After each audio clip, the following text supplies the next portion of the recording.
Ainda é lenta a tramitação na Câmara Municipal de São Luís de um assunto fundamental para o desenvolvimento da cidade, o Plano Diretor, que tem como objetivo ordenar o funcionamento da capital maranhense pelos próximos anos. O plano trata de questões como a quantidade de andares de prédios, a preservação de áreas verdes e de dunas.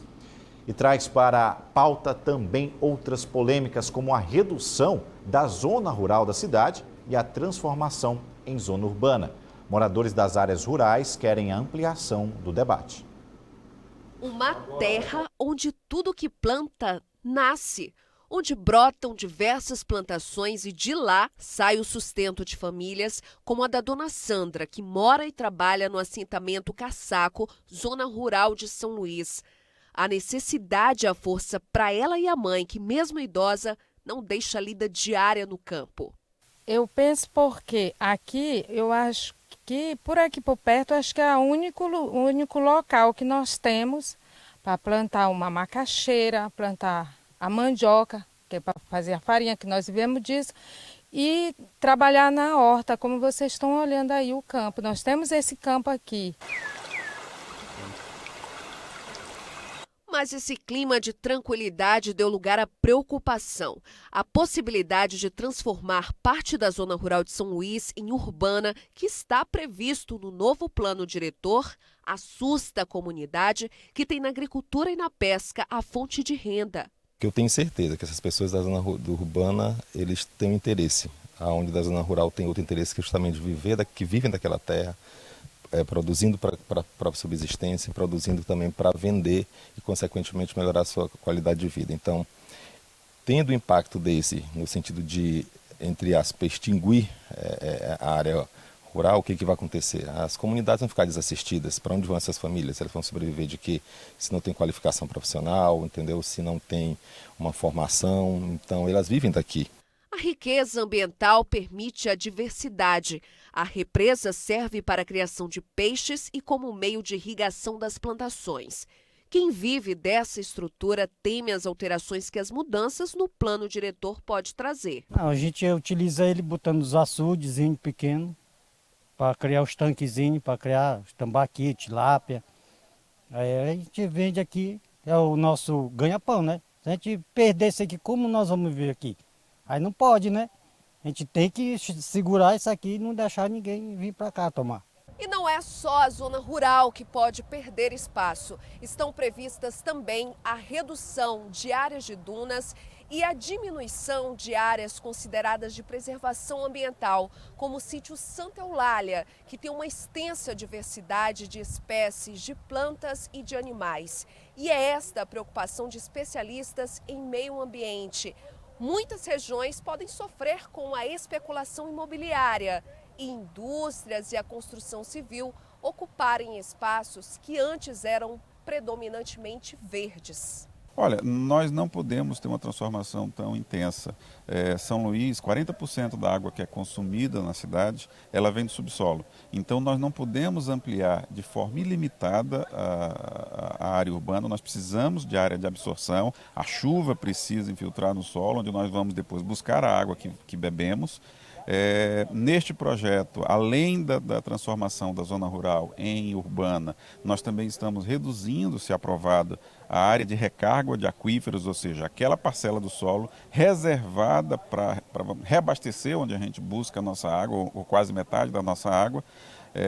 Então não é só a questão das comunidades que vão ser diretamente impactadas. Todos, no fundo, serão atingidos se aprovadas as propostas previstas. O plano diretor pretende promover o desenvolvimento sustentável e econômico a partir do planejamento do espaço municipal.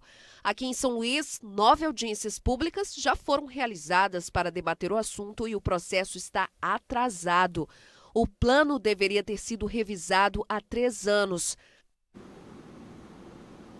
Bom, e esse é um só dos nossos assuntos com o vereador Honorato Fernandes, presente aqui para a nossa entrevista.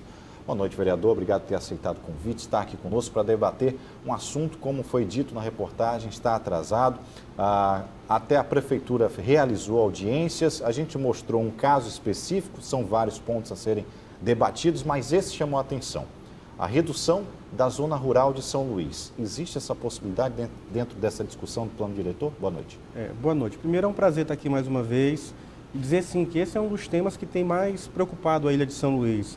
Não só quem mora na zona rural, mas quem mora num ambiente como a gente vive aqui, que é o da ilha de São Luís, o urbano, o rural, que terá efeitos extremamente danosos se o projeto que foi discutido até o presente momento for apresentado no modelo que está. Uma redução de 40% da área da zona rural, uma redução das áreas de aquífero, das áreas de dunas, e a zona rural ela é extremamente prejudicada. Primeiro, porque sofre há muito tempo com a falta de infraestrutura. Segundo, porque a transformação de 40% da área rural em área urbana tem implicações que vão desde o aumento da tarifa elétrica, da cobrança que é diferenciada, até a própria possibilidade de cobrança do IPTU, que hoje não é cobrado por ser zona rural. Zona rural se permite criação de animais, zona urbana não se permite criação de animais. Enfim, as questões ambientais da própria recarga, áreas de recarga de aquífero, em torno de 162 hectares, que podem ser extremamente prejudicados, significa dizer condenar a cidade de São Luís, que hoje é abastecida em torno de 40% de água vinda do subsolo, a não ter água. Então, esse é um debate que a sociedade ludovicense, de uma forma geral, tem que participar, e o povo da zona rural mais ainda. Será diretamente atingido com essas medidas se elas não forem muito bem avaliadas e planejadas. Vereador, agora o Conselho das Cidades de São Luís realizou audiências públicas no mês de janeiro, começo do ano. Ainda não levou isso para a Câmara, ainda está nas mãos da Prefeitura de São Luís. Não foi debatido esse tipo de questionamento, já que diminuir a zona rural compromete aí os anos para frente? O plano diretor não deveria pensar a cidade com mais 10, 20 anos para frente? Dentro do Conselho da cidade houve muito debate interno entre sociedade civil e poder público. Agora, esse é um tema altamente complexo, que tem que ser traduzido numa linguagem mais simples para que a população possa entender, seja da zona rural ou da zona urbana. Quando você fala de plano diretor, a maioria da população não sabe os detalhes, o que isso significa. Significa dizer como é que nós vamos preservar as questões ambientais, como é que nós vamos garantir o crescimento, o investimento imobiliário, a possibilidade inclusive de instalação de indústrias, mas desde que respeite a população que hoje habita a cidade de São Luís e respeite as questões socioambientais que na nossa avaliação não estão sendo respeitadas porque falta um debate mais qualificado, numa linguagem mais simples. As 9 audiências realizadas este ano tiveram pouca participação. Na nossa avaliação, são audiências para cumprir uma formalidade legal, que é a realização dessas. Nós apresentamos isso ao presidente da casa também, o vereador Osmar, se comprometeu, inclusive, em ajudar, assim que chegar o projeto, a fazer esse debate em toda a ilha de São Luís, de uma forma que a gente possa ouvir quem mora na Península, no Calhau, no Olho d'Água, e saiba quais são os impactos que tem para essa região, que a gente possa ouvir também aqueles que moram lá nas áreas como a área do Maracanã, que será uma área que também sofrerá um impacto extremamente negativo. O debate não é entre desenvolver ou não, o debate é como desenvolver a cidade de São Luís. Vereador, nós estamos aí em vias de... A Prefeitura já lançou o carnê no sistema da Senfaz, o carnê do IPTU, que é a cobrança desse imposto, que tem a ver também com esse plano diretor, que já que a gente pensa em investimentos, reversão desse imposto em benefícios para a cidade, e não se vê a aplicabilidade desse imposto. A gente estava discutindo aqui os problemas do plano diretor. Todas essas motivações, o senhor como vereador tem propostas para que a gente possa aprofundar questionamentos, as discussões e melhorar o sistema de cobrança e de retorno disso para a sociedade? Dizem que da morte e de imposto ninguém está livre. Então o imposto é algo que a gente tem que pagar, não tem para onde correr. Agora a questão é a reversão desse imposto em benefício para a sociedade. E a grande crítica que se faz todo o tempo é que a gente está hoje numa cidade com extrema dificuldade em todos os aspectos, na educação, na saúde, nas questões de infraestrutura, nem se diz, nem se fala. A cidade realmente passa por um momento de muita dificuldade e aí se chega a um carnê para o pagamento de um imposto que é obrigação nossa, é fato. Entretanto, a população não consegue associar entre o pagamento desse tributo, e a gente tem uma carga tributária a nível de Brasil extremamente pesada, com o benefício para isso. O IPTU ele tem fatores que são chamados fatores espaciais. Para se cobrar IPTU, você tem que ter prestação de serviço para a região onde está localizado o imóvel. Você tem que ter água, você tem que ter esgoto, você tem que ter iluminação, você tem que ter uma escola ou um posto de saúde a uma distância de 3 quilômetros do imóvel e você tem que ter calçamento. Tudo isso é passível ainda de discussão dentro da casa, por mais que o IPTU seja uma obrigatoriedade do cidadão, ainda é possível discutir esse é o debate que nós propomos através do projeto chamado IPTU Justo, que quer discutir a reversão do imposto em benefício de infraestrutura para a cidade de São Luís e, ao mesmo tempo, garantir uma melhoria de arrecadação, tendo em vista permitir o pagamento antecipado com um desconto que pode chegar a 30% pela não existência, por exemplo, de água, de esgoto e de iluminação no imóvel que é seu, que é sua propriedade. Então, é um debate que a gente tem que trazer para a cidade, que é justamente aquilo que a gente hoje paga de imposto e o que temos de serviços públicos oferecidos, aí em especial com recorte ao pagamento do IPTU. Vereador, esse começo de semana, a Câmara Municipal retornou com algumas pequenas mudanças, né? O horário agora começa das sessões às 9 horas, a presença de parlamentares foi reduzida, diminuiu o quórum. Isso facilitou. Hoje foi o primeiro dia, qual é a experiência? Hoje foi um teste bem interessante. Hoje nós começamos às 9 horas da manhã. É importante que se diga que a atividade parlamentar ela não começa às 9 ou às 10 horas, como todo mundo acha. Parlamentar, quando amanhece o dia, ele já começa atendendo ligação, recebendo base eleitoral, conversando com a população e enfrentando as dificuldades.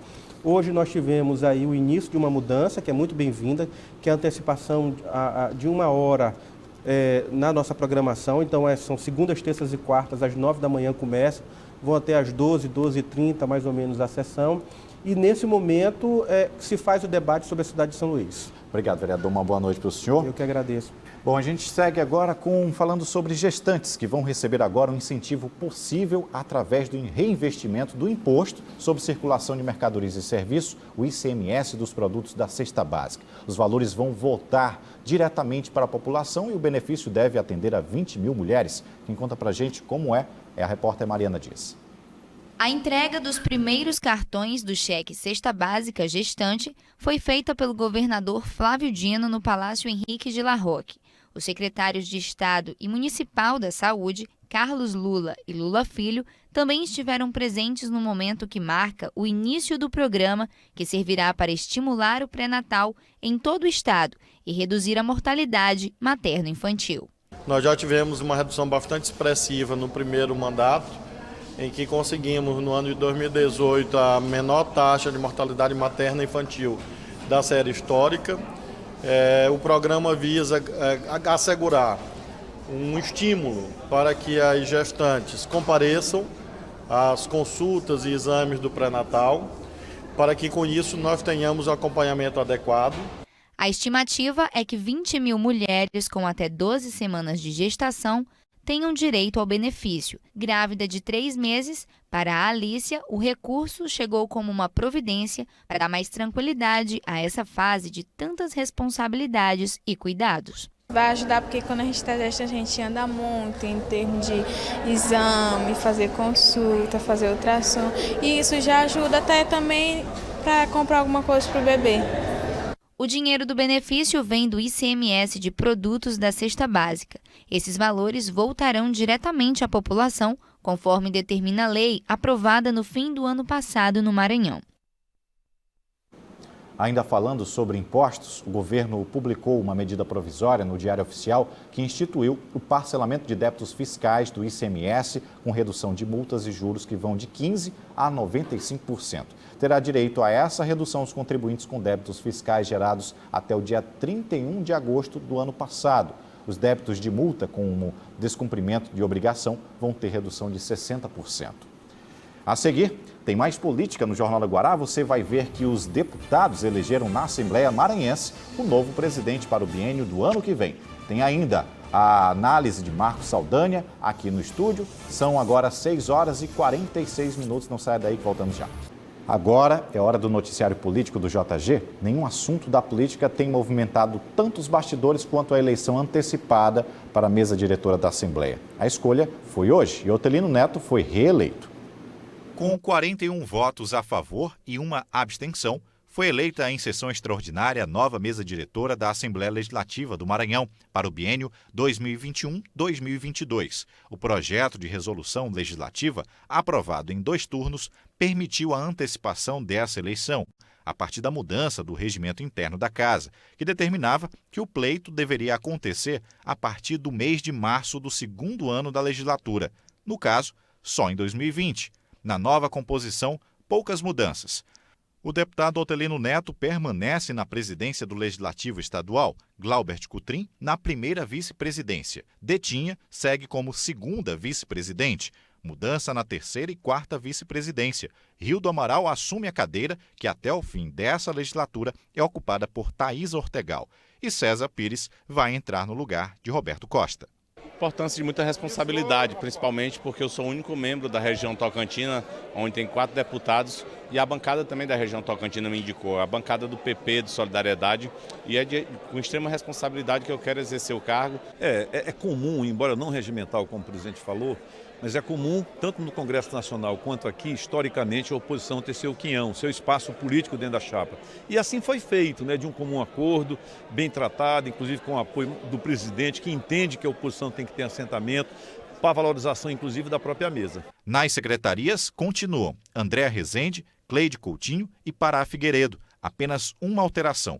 Paulo Neto vai assumir como quarto secretário, no lugar de Daniela Tema. O presidente Otelino Neto disse em pronunciamento que o clima de harmonia da Casa e a boa relação entre os poderes permitiram a continuidade dele no comando do Legislativo Estadual e que essas trocas de nomes na mesa diretora foram pontuais e indicadas pelos blocos. Mudanças pontuais porque nós respeitamos o critério de blocos e partidos indicarem os representantes. Alguns blocos resolveram manter as suas indicações, outros resolveram modificar. Por isso houve algumas alterações na mesa diretora para o biênio 2021-2022. Para rivalizar com esse assunto em nível de interesse político, só mesmo um encontro previsto para amanhã entre o governador Flávio Dino e o presidente da República, Jair Bolsonaro. Mas isso é claro, assunto para análise política de Marcos Saldanha. Boa noite, Marcos. Aliás, o PSL por aqui está passível de mudanças, uma interferência. Boa noite. Boa noite você de casa. A gente viu a tranquilidade que ocorreu essa reeleição, muito mais do que antecipada do presidente da Assembleia, Otelino Neto. Essa tranquilidade não existe, por exemplo, no partido do presidente, o PSL, sobretudo aqui no Maranhão. O partido tem sido alvo de uma grande disputa, principalmente agora em que o governador Flávio Dino deve se encontrar com o presidente Jair Bolsonaro e mais os governadores aí do Nordeste.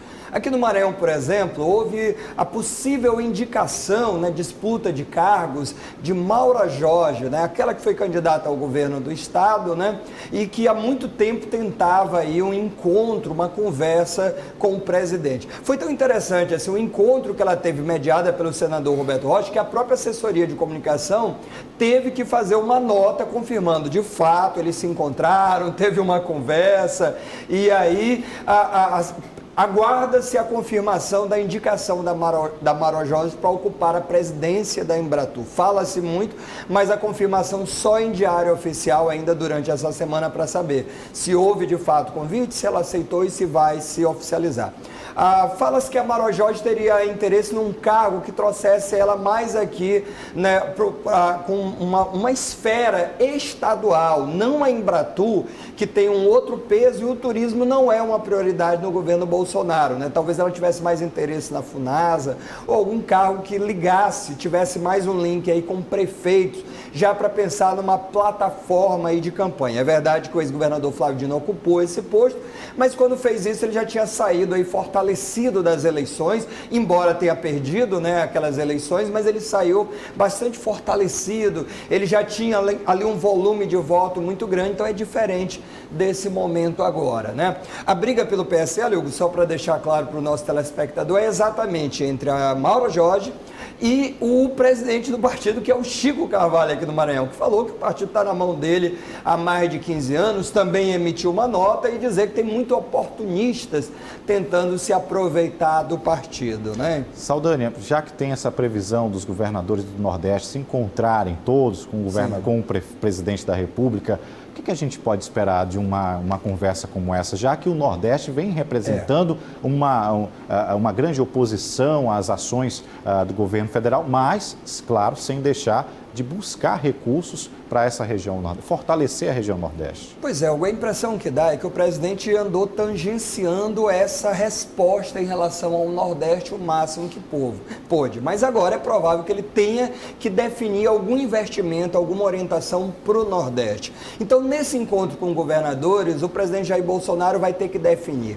como é que ele vai tratar esses governadores que são de campos opostos a ele, que política ele pretende ter de agora em diante para o Nordeste. Há uma sensação de que ele rejeita a região Nordeste e prioriza em relação ao Centro-Sul. E ele vai ter o trabalho aí de esclarecer a expectativa de que ele venha até o Maranhão, né, e que esse discurso e que essa fala, exatamente com o governador Flávio Dino, esse diálogo se abra e fique claro que ele não vai fortalecer o governador politicamente, mas o Estado precisa de uma atenção. Talvez por isso, essa guerra de quem será o interlocutor tenha se aberto já no final da semana passada, né? O Roberto Rocha tenta se posicionar, se colocando como um interlocutor, o Aloysio Mendes, que é deputado do ponto de vista nacional, faz essa interlocução, e a Mauro Jorge tenta ser a interlocutora dele aqui no Estado.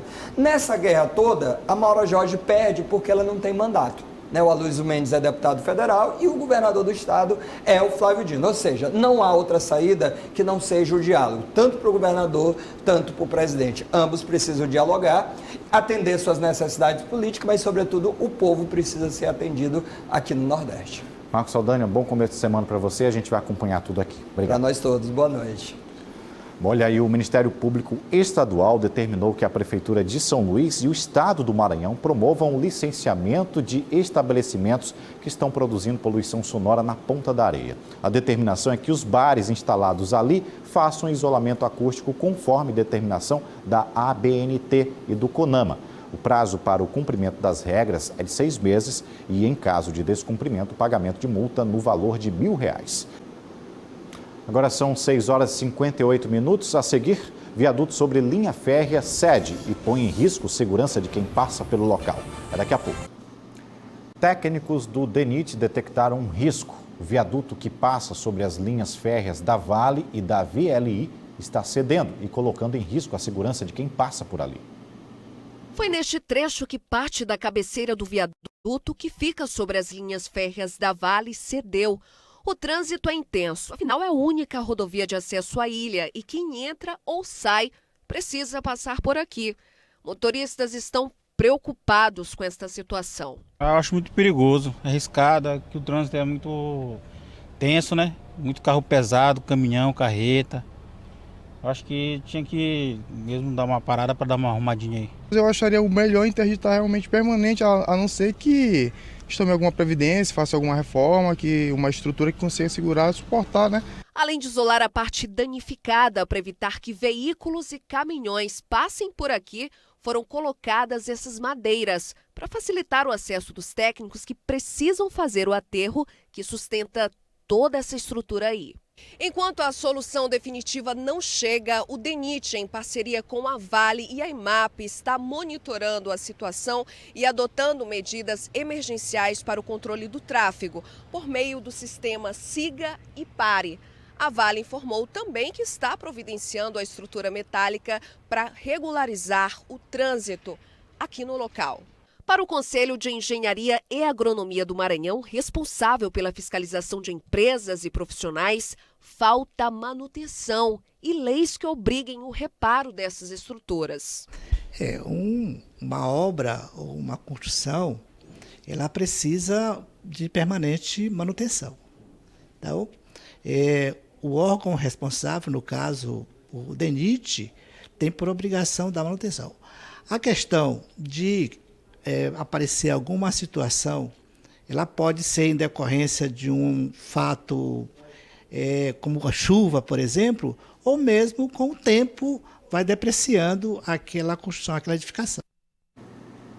Essa dica agora é para quem está pensando em fazer o Exame Nacional do Ensino Médio, o Enem. As inscrições começaram hoje. Aqui no Maranhão, a Universidade Federal e o Instituto Federal utilizam essas notas para o ingresso nas instituições. O prazo vai até o dia 17 de maio. A inscrição custa R$ 85 e as provas vão ser realizadas nos dias 3 e 10 de novembro. As informações estão disponíveis no portal guará.com.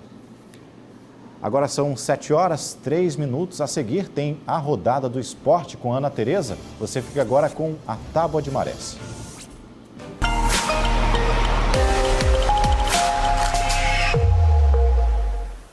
No gráfico, a primeira baixa-mar será às 2h16 da manhã com 0,4 metros, seguido da pré-mar às 8h13 com 6,1 metros. Na sequência tem a baixa-mar às 2h41 com 0,1 metro. E por fim, a pré-mar às 8h43 da noite com 5,8 metros. Agora é hora do esporte aqui no Jornal da Guará.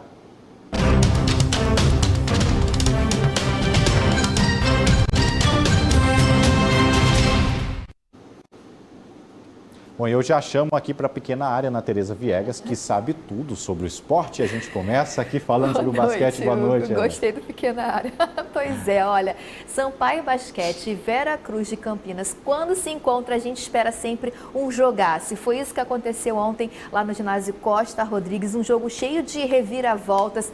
No finalzinho, vamos dizer assim, nos acréscimos, né? As meninas do Vera Cruz venceram o Sampaio Basquete em diferença de 1 ponto, 65-64, destaque aí para a armadora argentina Meli Greter do Vera Cruz de Campinas, que jogou também a edição, 3 edições, se não me engano, do Corinthians, quando o Vera Cruz ainda era Corinthians Americana. Bom, agora o Sampaio Basquete volta a jogar no próximo dia 16, fora de casa, contra o Blumenau. E aí, como o Vera Cruz de Campinas venceu o Sampaio Basquete, né, por 1 pontinho de diferença, teoricamente, né, eles ganharam um título simbólico aí desse primeiro turno, Hugo. E futebol, Ana, como é que foi, hein? Hugo, a gente teve uma rodada cheia de gols. Afinal de contas, os nossos 2 times da Série C e os 2 times da Série D jogaram nesse fim de semana e a gente preparou um VT especial com essa rodada, olha só. No Castelão, Sampaio recebeu o Botafogo da Paraíba e teve gol relâmpago no primeiro ataque do tricolor. João Paulo encontrou Ulisses, que se enrolou, mas conseguiu marcar. Sampaio 1-0. O Botafogo buscou o empate com o Dico e o Andrés saiu do gol para fazer a defesa. O juiz marcou o pênalti para o Belo. Fábio Alves foi para a cobrança e deixou tudo igual no Castelão. Finalzinho do primeiro tempo, o estreante com a camisa tricolor, Felipe Dias, pressionou Juninho e foi expulso. Ainda pelo tricolor, o Bruninho também ganhou cartão vermelho e mesmo com 2 jogadores a menos, o Sampaio conseguiu segurar a pressão. Final de jogo, Sampaio 1, Botafogo da Paraíba também 1. Ainda pela Série C, o Imperatriz viajou para encarar o Náutico no Estádio dos Aflitos e os donos da casa abriram placar com o André. Depois, Jimenez tabelou e fez o segundo do Náutico. Na volta do intervalo, o Wallace pernambucano cobrou falta no meio da barreira. Náutico 3-0. O Imperatriz reagiu nessa cabeçada de Valderrama, mas o Náutico voltou a balançar a rede, também de cabeça com o Wallace pernambucano, 4-1 para o Náutico. E para fechar, o zagueiro Renan Dutra se esticou todo e fez o segundo do Imperatriz. Final de jogo, Náutico 4, Imperatriz 2. Já pela Série D, o MAC recebeu Altos do Piauí no Castelão. Chico Bala abriu o placar, mas gol anulado. Na sequência, Robson Simplício foi expulso. Marciano se livrou da marcação e fez 1-0 para o MAC. Mas no cruzamento, Manuel empatou. E a virada do Altos veio com o Marcinho. Final de jogo, Altos 2, MAC 1. Ainda pela Série D, fora de casa, o Moto encarou o Atlético de Roraima e Vinícius Paquetá aproveitou a falha do goleiro, Moto 1-0. Ainda no primeiro tempo, Bruno Henrique fez o segundo do Papão. Final de jogo, Moto 2, Atlético de Roraima 0. Olha só, fim de semana a gente tem mais rodada, só para pincelar, a gente vai ter 2 jogos no Dia das Mães, domingão, continuando a falar sobre a Série D, né, que são 17 grupos. O Moto está no grupo A3 e encara o São Raimundo do Pará no próximo domingo, 5 da tarde, no Estádio Castelão. Já o MAC vai viajar para enfrentar o Central de Pernambuco lá no Estádio Lacerdão. O MAC que está no grupo A5. Sobre a Série C, com o resultado, né, na Série C, no caso, são 2 grupos. O Sampaio e Imperatriz estão no mesmo grupo, que é o grupo A. E aí, no caso, com um empate, né, o Sampaio Corrêa continuou no topo da tabela, mas está em segundo lugar. O Imperatriz desceu para a 5ª colocação.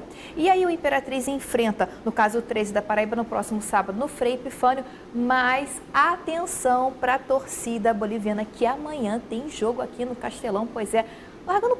Deixando um pouquinho de lado a Série C, amanhã tem jogo pela pré-Copa do Nordeste. O Sampaio Corrêa volta a encarar e enfrentar o Confiança. Lembrando que o primeiro confronto ficou em 0-0 lá em Aracaju. Por isso, a vitória é essencial para o Sampaio Corrêa não deixar aí nos pênaltis para ir passar direto aí para a fase de grupos da Copa do Nordeste. Hugo, para finalizar, só para a gente lembrar que o jogaço pelas oitavas de final da Copa do Brasil, Sampaio e Palmeiras, o primeiro jogo é no dia 15 de maio, tá? Quarta-feira, 7h15 aqui no Castelão. Muita gente perguntando, Aninha, quando vai ser o jogo? Já saiu nos meios de comunicação, mas a gente só reforça, porque é um jogo que promete muito. E eu tenho certeza que a torcida boliviana vai marcar presença nesse Castelão para fazer a festa. Obrigado, Ana Tereza. Obrigada, Hugo. Ana Tereza, que é excelente em todos os esportes, Opa, a nossa representante obrigada. aqui do esporte, deve gostar de xadrez. Gosto, não sei jogar muito bem, né? Sou mais da dama, mas eu conheço a turma do xadrez e gosto muito também. Bom, a gente vai então mostrar para você as práticas e os benefícios do xadrez. O xadrez é um dos jogos mais populares que existe. Quem nunca ouviu falar em checkmate? Apesar da expressão ser conhecida, nem todo mundo sabe jogar, mas o jogo de tabuleiro de casas claras e escuras, onde 16 peças com diferentes funções se movimentam, pode trazer inúmeros benefícios. Existe um trabalho científico que é o principal trabalho no Brasil, referência de um professor da Universidade de Brasília, uma tese de doutorado na Universidade de Paris, que comprova cientificamente que estudar e jogar xadrez auxilia habilidades como memória, concentração, raciocínio analítico e sintético, poder de decisão, autocontrole, paciência, aprendizagem de línguas estrangeiras. Reconhecido como esporte oficial em pelo menos 160 países, ele é indicado para o desenvolvimento lógico e criativo de pessoas de todas as idades. Vai fazer 2 anos que o Luiz joga xadrez. Aos 13 anos, no ano passado, ele ganhou o campeonato ludovicense de xadrez na categoria sub-12. No Maranhense, ficou em 3º lugar. E os benefícios do jogo chegaram até a sala de aula. É um dos sentimentos, dos benefícios mais marcantes que o xadrez trouxe para mim foi a questão da paciência, da concentração, do foco e da memorização também. Porque me ajudou tanto nos torneios, como na entrosação com as pessoas, que eu também era meio tímido, e também na questão dos estudos na escola também. Essência que o Edmundo conhece bem. Ele explica um dos motivos dessa paixão antiga. Simplifica a vida da gente. Bom, e só um último recado da Ana Tereza, que ela fala pra gente que no dia 22 que acontece, portanto, o jogo entre o Sampaio e o Palmeiras aqui no Castelão. Bom, a gente costuma dizer que a segunda-feira é o dia ideal para começar a dieta, não é mesmo? Mas será que você sabe quais são os alimentos ideais para ingerir? Tem muita gente que está ingerindo alimentos dietéticos e lights, imaginando uma melhor qualidade de vida, mas na verdade está armando uma bomba relógio no organismo. A diversidade ao alcance dos consumidores. E na hora da compra, os doces estão entre as opções da Esther, que não está nem um pouco preocupada com o mais saudável. Só doce, que eu gosto só de doce. Danone, biscoito, refrigerante, pipoca e outras coisas. Barra de chocolate, só besteira que eu vou comprar.